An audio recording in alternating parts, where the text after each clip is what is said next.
Hello అండి. అందరికీ నమస్తే. మీకు ఈ వీడియో నచ్చినట్లయితే లైక్ చేయండి, షేర్ చేయండి. అలాగే ఛానల్‌ని సబ్స్క్రైబ్ చేసుకోండి. అమ్మ భూమి, నిజంగా నువ్వు నా పరువు కోసమా, వీడి ప్రేమ కోసమా నీ ప్రాణాలు అడ్డుపెట్టావు అని అడగడం నా మూర్ఖత్వమేనమ్మా. కానీ ఒక్కటి చెప్పు, వీడి అమ్మ చెప్తున్నట్టు నువ్వు నిజంగా వీడిని ప్రేమించావా అని చెప్పేసి శరత్చంద్ర భూమిని అడుగుతూ ఉంటే, ఇంకొక వైపు కృష్ణప్రసాద్ అయితే ప్రేమించాను అని చెప్పమ్మా అన్నట్టు సైగ చేస్తూ ఉంటాడు. ఇక శరత్చంద్ర అయితే ఇదివరకు చెప్పిందే మళ్ళీ చెప్తున్నానమ్మా, నువ్వు ఎక్కడున్నా సంతోషంగా ఉండాలి. ఒకవేళ నువ్వు వీడిని ప్రేమిస్తూ ఉంటే నిరభ్యంతరంగా వీడితో వెళ్ళిపోవచ్చు అని చెప్పేసి శరత్చంద్ర చెప్పగానే ఇక భూమి అయితే ఆలోచిస్తూ అలానే ఉండిపోతుంది, ఏ సమాధానం చెప్పకుండా. తర్వాతేమో వాడు నెక్లెస్ వేసి తీసుకుని వెళ్ళడానికి ఇదేమీ కళ్యాణ మండపం కాదు, నా ఇల్లు.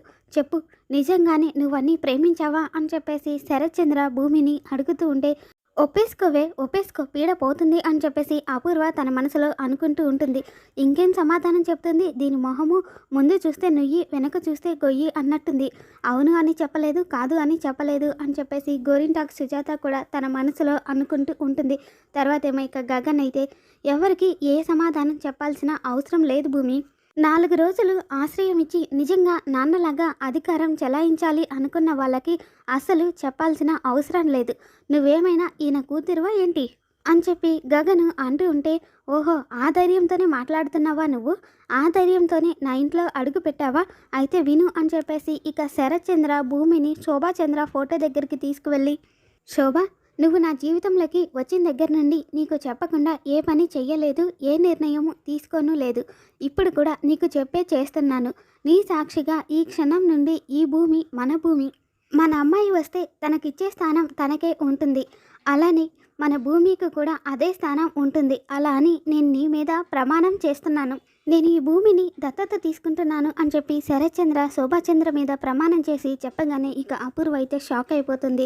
సొంత కూతుర్ని దత్తత తీసుకునే అవకాశం ఈ శరత్చంద్రకే దక్కింది, అది ఇక్కడే చూస్తున్నాను అని చెప్పేసి గోరింటాకు సుజాత తన మనసులో అనుకుంటూ ఉంటుంది.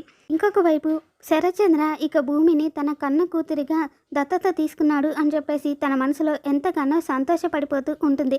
తర్వాత ఏమో శరత్చంద్ర, చెప్పరా, ఇప్పుడు చెప్పు, భూమి నా కూతురు కాదు అని ఇప్పుడు చెప్పగలవా అని చెప్పి శరత్చంద్ర గగన్ని అడుగుతూ ఉంటే, దేశంలో ఎక్కడ లేని వింతలన్నీ నా ఇంట్లోనే జరుగుతున్నాయి. మా బావకి చిప్ప దొబ్బినట్టుంది. ఎప్పుడు ఏం చేస్తున్నాడో కూడా అర్థం కావడం లేదు. నేను వేసిన ఒక్క ప్లాన్ కూడా సక్సెస్ కాకుండా చేస్తున్నాడు అని చెప్పేసి అపూర్వ తన మనసులోనే శరత్చంద్రని తిట్టుకుంటూ ఉంటుంది. తర్వాతేమో గగను, చెప్పగలను, నువ్వు ప్రమాణం చేసినంత మాత్రాన భూమి నీ కూతురు కాదు. నీ నోటి మాట ఏమీ శాసనం కాదు.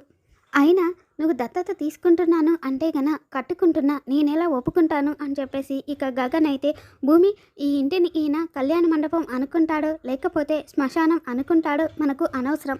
వీళ్ళ అనుమానం తీర్చడానికైనా సరే ఈ నెక్లెస్ నీ మెడలో వేసి నిన్ను ఇక్కడ నుండి తీసుకెళ్తాను అని చెప్పేసి ఇక గగను భూమి మెడలో నెక్లెస్ వేయడానికి వస్తూ ఉంటే ఇక భూమి అయితే గగను తన మెడలో నెక్లెస్ వేయకుండా చెయ్యి అడ్డు పెడుతుంది. దాంతో గగను, ఏంటి భూమి, ఇంకా ఎందుకు భయపడుతున్నావు? మనం ఎవరికి భయపడాల్సిన అవసరం లేదు అని చెప్పేసి గగను ఇక భూమి మెడలో నెక్లెస్ వేయబోతూ ఉంటే ఇక భూమి అయితే గగన్ని దూరంగా తోసేసి ఇక ఆ నెక్లెస్ తీసుకుని నేలకేసి విసిరి కొట్టేసి, నేను మిమ్మల్ని ప్రేమిస్తున్నాను అని ఎప్పుడైనా చెప్పానా అని చెప్పి గగన్ని కోపంగా అడుగుతూ ఉంటే, భూమి, నువ్వెందుకు అలా మాట్లాడుతున్నావు? నువ్వు నన్ను ప్రేమించడం లేదు అని చెప్పేసి గగను అడుగుతూ ఉంటే, నేను చెప్పానా అని చెప్పేసి ఇక భూమి కోపంగా అడుగుతూ ఉంటుంది. దాంతో కృష్ణప్రసాద్, శారద, పూర్ణి, అపూర్వ అందరూ కూడా షాక్ అయిపోయి చూస్తూ ఉంటారు. ఇంకొక వైపు శరత్చంద్ర అయితే ఎంతగానో సంతోషపడిపోతూ ఉంటాడు. తర్వాతేమో గగను, మరి బర్త్డే పార్టీలో అని చెప్పేసి అడుగుతూ ఉంటే, ఏంటి బర్త్డే పార్టీలో నేను మిమ్మల్ని ప్రేమిస్తున్నాను అని చెప్పానా అని చెప్పి భూమి అంటూ ఉంటే ఇక గగన్ అయితే మరి వనభోజనాల దగ్గర అని చెప్పేసి వాళ్ళిద్దరూ ముద్దు పెట్టుకున్న విషయాన్ని గుర్తు చేస్తాడు. ఇక దాంతో భూమి, ఏంటి వనభోజనాల దగ్గర నేను మిమ్మల్ని ప్రేమిస్తున్నాను అని చెప్పానా? అవును, నేను ఒంటరిగా దొరికిన ప్రతిసారి మీరు నా దగ్గర చనువు తీసుకునే ప్రయత్నం చేశారు. అది నేను అంకుల్కి చెప్పలేదు. ఎందుకో తెలుసా, మళ్ళీ మీ ఇద్దరి మధ్య నా వల్ల గొడవలు మొదలవుతాయి అని అంకుల్కి చెప్పలేదు. ఇప్పుడు మీరే కదా అన్నారు, ఆత్మాభిమానంతో ఏమీ మాట్లాడలేకపోయాను అని చెప్పి. అదే ఆత్మాభిమానంతో మీరు చనువు తీసుకున్న ప్రతిసారి నేను ఏ సమాధానం చెప్పలేకపోయాను అని చెప్పేసి భూమి అంటూ ఉంటే, అమ్మ భూమి అని చెప్పేసి శారద అంటూ ఉంటే, వస్తున్నానంటీ, మీ దగ్గరికే వస్తున్నాను. నన్ను కోడలుగా చేసుకుంటాను అని చెప్పి మీరు నన్ను ఫోన్లో అడిగారు. నాకు ఇష్టమే, నేను మీ కోడలుగా వస్తాను అని చెప్పి నేను మీకు సమాధానం చెప్పానా? ఏం పూరి, ఇంట్లో అందరికంటే ఎక్కువ చనువుగా సరదాగా నీతోనే ఉంటాను. ఏ రోజైనా సరదాకైనా సరే నేను మీ అన్నయ్యని ప్రేమిస్తున్నాను అని చెప్పానా?